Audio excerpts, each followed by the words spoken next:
বিতর্কের মঞ্চে এসে দাঁড়ালো একজন সুদর্শন ছেলে, যার উস্কো খুস্কো চুল, চোখে রাজ্য জয়ের তীক্ষ্ণতা, সাথে সুন্দরী বউ, সকলের হিংসার কারণ। দর্শক গ্যালারিতে তখন পিনপতন নীরবতা, টিভি সেটের সামনে অসংখ্য উৎসুক চোখ। কে এই ছেলে? কারাই বা এই দম্পতি? ওগো প্রিয়তমা, বিশ্ববিদ্যালয় ক্যাম্পাসের চালচুলোহীন বেকার কবি সাহিত্যিক যে ছেলেটিকে তুমি ভালোবেসে বিয়ে করেছিলে, আমি সেই ছেলে।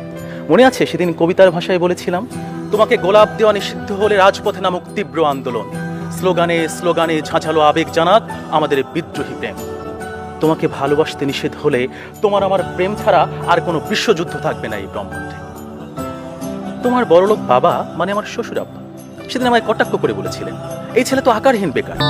অথচ তুমি বাবার সামনে দাঁড়িয়ে বলেছিলে, এই বেকার একজন আত্মনির্ভরশীল প্রেমিক, যে কিনা চাকরি পায় আর চাকরি ছাড়ে, অন্যায়ের সামনে করে না কোনো আপোষ, সে থেকে যায় আজন্মকালের বেকার। তাই যে কথাটি সেদিন বলতে পারেনি, সেই কথাটি আজ এই বিতর্কের মঞ্চে দাঁড়িয়ে বলতে চাই। চৌধুরী সাহেব, আমরা বেকার হতে পারি, কিন্তু আমরাও ভালোবেসে বিয়ে করতে জানি। আজ আমরাই সেরা দল। এই যে আমার পাশেই বসে আছে চাকরিজীবী দম্পতি, যার 9টা 5টা অফিস, বাসায় ফিরতে ফিরতে হয়ে যায় রাত। তখন ওদের ভালোবাসা হয়ে যায় লোডশেডিং এর বাল্বের মতো, প্রতি 2 মিনিটে 3 বার জ্বলে। এটা তো সবাই জানেন, এত কম সময়ের ভালোবাসায় সবকিছু হয় না, মন ভরে না, সংসার সুখী হয় না। অথচ সংসার জীবনে একজন বেকারই আসল স্বামী, প্রেমময় পুরুষ। বেকারের আছে অফুরন্ত সময়, তার ভালোবাসায় নেই কোনো সময়ের ব্যক্তি। বেকারের ভালোবাসা চলতেই থাকে, চলতেই থাকে, মিনিট পেরিয়ে ঘন্টা, ঘন্টা পেরিয়ে দিন, মাস, বছর। ভালোবাসি বললে প্রিয়, লজ্জায় হও লাল, তোমার আমার এ বন্ধন থাকবে চিরকাল। আজকে আমাদের মুখের মিটিমিটি হাসি এর প্রমাণ দিয়ে দিচ্ছে। একজন বেকারই সংসারে হতে পারে সেরা স্বামী, কারণ সে শান্তিপ্রিয়। সে ঘর ঝাড়ু দেয়, বিরিয়ানি রান্নার সময় বউকে কেটে দেয় পেঁয়াজ, মাছের টকবকে গরম ঝোলে ঠিক সময়ে ছিটিয়ে দেয় পরিমিত লবণ।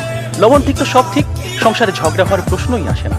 আবার কখনো বউ যদি শখের বসে ঘর ঝাড়ু দিতে গিয়ে হাতের ঝাপটায় দামি ফুলদানিটা ভেঙে ফেলে, যেটা কিনা শ্বশুর গিফট করেছিল, তখন এই বেকার জানে যে এখানে বউয়ের কোনো দোষ নেই, সব দোষ আমার, মানে সব দোষ বেকারের। কারণ এই বেকারই 2 বছর আগে ফুলদানিটা ভুল জায়গায় রেখেছিল। তুমি হাতে ব্যথা পাও না তো প্রিয়? ঠিক সেভাবেই বউ যদি কখনো অন্যমনস্ক হয়ে ভাত পুড়িয়ে ফেলে, রুটি পুড়িয়ে ফেলে, তখন বেকার জানে এখানেও বেকারের সব দোষ, বউয়ের কোনো দোষ নেই। কারণ বেকারই হয়তো বা ভুল দোকান থেকে চাল আর আটা কিনেছে। অথচ একজন কর্মজীবী স্বামী, একজন ব্যবসায়ী স্বামী এইসব ছোট খাটো তুচ্ছ ব্যাপার নিয়ে বউয়ের সাথে বাঁধিয়ে দেয় তুমুল ঝগড়া, আর ঝগড়াই শত অশান্তির কারণ। কিংবা প্রিয়তমা বধূ আমার, তুমি যখন শাড়ি পরতে গিয়ে শাড়ির কুচি ধরতে বলো, তুমি তো জানো যে এখানে একজন বেকার স্বামীই সেরা, কারণ সে মনোযোগ দিয়ে সময় ভুলে তোমার কাছ থেকে ঠিকঠাক মতো শাড়ির কুচি ধরা শিখেছিল। অথচ প্রমাণ আছে, একজন ব্যবসায়ী, একজন চাকরিজীবী চুল পড়তে পড়তে মাথায় স্টেডিয়াম স্টাক হয়ে গেলেও ঠিক মতো তারা শাড়ির কুচি ধরতে পারে। তাদের বউগুলো নিহাতি ভালো মানুষ বলে তাদের কিছু বলে না। দেখুন, আজকে তাদের নিরাপত্তাই বলে দিচ্ছে এর প্রমাণ। এভাবেই একজন বেকারের সংসার হয়ে ওঠে সুখের সংসার, একজন কর্মজীবী নারী একজন বেকারের সাথে হয়ে ওঠে সুখী দম্পতি। আর তাদের সুখ দেখে সবাই তখন হিংসা করে। আমার সামনেই বসে আছেন প্রবাসী দম্পতি। হয়তো প্রবাসী তাদের দাম্পত্য জীবনকে সেরা বলবেন। তিনি একজন রেমিটেন্স যোদ্ধা, তিনি বলতেই পারেন।